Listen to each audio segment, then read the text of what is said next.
Put your hands together for Tim Megaw and the morning. Hello, hello. Okay, so I came out here in 1999 to work for QVC. For those of us who work for QVC, it actually stands for Quick Violent Change.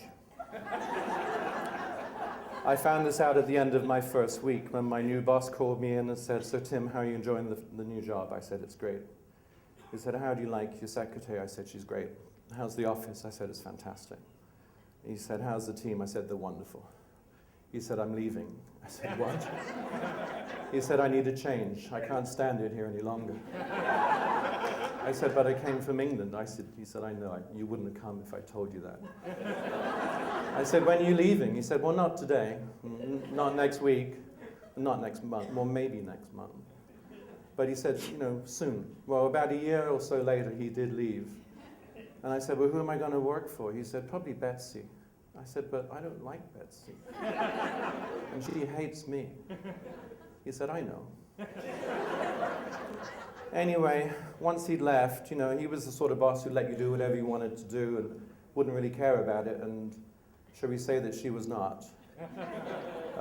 She would check when I came in, when I went home, when I went to the toilet, how many coffees I went for, how long my lunch break was. You get the idea. I had a responsible job, though. I had 19 departments. I had over 500 employees. One day I was in my office. I had 5 or 6 of my senior department people there. The phone rang. I picked it up. It was the big boss, Doug. He actually said to me, "Get up here and put the phone down." I picked the phone up and I went, "Hi, Doug. Yeah, I'm fine. Thank you. Yeah, she's fine too." They're all settling in very nicely. Costa Rica, I was thinking. Then the dial tone kicked in, and I'm thinking, how am I going to put the phone down while the dial tone's there? So then my hand crept up to the little buttons on the phone, and I pushed them down and slammed the phone down so that my people wouldn't realize he'd hung up about 35 seconds earlier. And then I said, "I have to go, guys. Doug needs to talk to me about something, but I'll probably catch up with you in the morning." So I casually got up from my desk, I walked out, and I nonchalantly walked past my window, and then I ran like hell up to the second floor. I got there, and Doug, who has a bank of TVs, 2 big ones, one for QVC and one for HSN, and he said, "Look at those TVs, what do you see?" Well, if you've been in TV shopping for a long time, you can sit there and talk for probably 3 or 4 days about what you see, like the host, the offer, the graphics, the price, all of that stuff. So I started babbling away about what was on the screen, and he said, no, just tell me what you see. And I said, "Well, the offer's pretty good, the price." And he goes, "No, just look at I'll tell you what I see. I look at the QVC one, I see nothing. It's dull, it's boring, it's gray. I look at HSN, it's really colorful, it's bright, it jumps out at me. What are you going to do about it?" And sitting in the corner is Betsy. And she said, "I see poopy colors. It looks like it came out of a baby's diaper." And he said, yeah, but in particular, Tim, the graphic, it's almost illegible. It's not jumping out. And I said, "Well, Doug, at the moment everyone's buying these gas plasma TVs. They're really expensive. If the graphic's too bright, it burns a hole." And this was true. Everyone was buying these expensive plasma TVs. If you left it tuned to a channel like QVC or even ESPN, you burn a hole in your TV. But you want your viewers to watch the channel, but you can't tell them to change the channel every 20 minutes.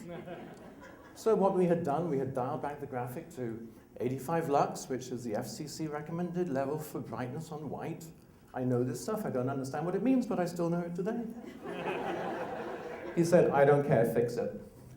She said, "Doug, I'll fix it." And she figuratively grabbed me by the ear and dragged me out of the office. And 15 minutes later, I'm standing in the boardroom with 19 department heads. And she said, "We are going to fix this. I have had enough of these English masterpiece theater TV ideas that I get from this guy. We are going to make it look like American. We are going to have bright colors that jump out at you and tell you what's on the screen." So she told my people, "I want you to come up with all your best ideas to fix what's out there." She said to the money guy, "How much money have we got?" He said, "We have 1.2 million in discretionary funds left. She said, okay guys, we got $1.2 million. Let's go spend it. I said, I really need that money for training and equipment and outside broadcasts that we're going to be doing. She said, this is more important than all of that. Let's go fix it. We'll meet back here Thursday and we'll put together a plan and go back and see Doug. So, I went back to my office, packed up my stuff. I went home, I told my wife what had happened. And she said, you know what you could do? You could have a different graphic and you could change the kitchen. I go, I don't need this from you. I need a drink. That's how you can help me right now. I went into the office the next morning at 7:30. Doug phoned at 8:15. He said, it's still the same. I said, I know, Doug, these things take time. He said, just fix it. I said, Doug, we had a meeting. We're going to get together on Thursday. I'll come see you Friday morning. We'll fix it. He said, you don't have to come see me, just fix it. I said, we have to come see you Friday morning, Doug. We had the meeting on Thursday. The designer came in with new set plans. The lighting guy came in with new lighting plots. The graphics guy had a PowerPoint. The set people had swatches and fabrics and all these things. We put them on 2 tables that rolled. Friday morning, we walk into Doug's office. He looks at all this stuff and said, what the hell is going on? I said, Doug, it's the plan to fix the QVC look. He just put his head in his hands and shook his head. He said, this is what it's going to take? I said, yeah. He said, how much is this going to cost? I said, $1.2 million. He said, to fix it? He said, yeah. He said, the thing is that it looks okay at home. I said, it looks okay at home? He said, yeah, my TV at home is fine. It's just here. So I reached down in his desk, I picked up his remote control. I pushed the brightness button twice. He said, yeah, it looks great now. I guess we're done. So Betsy and I looked at each other.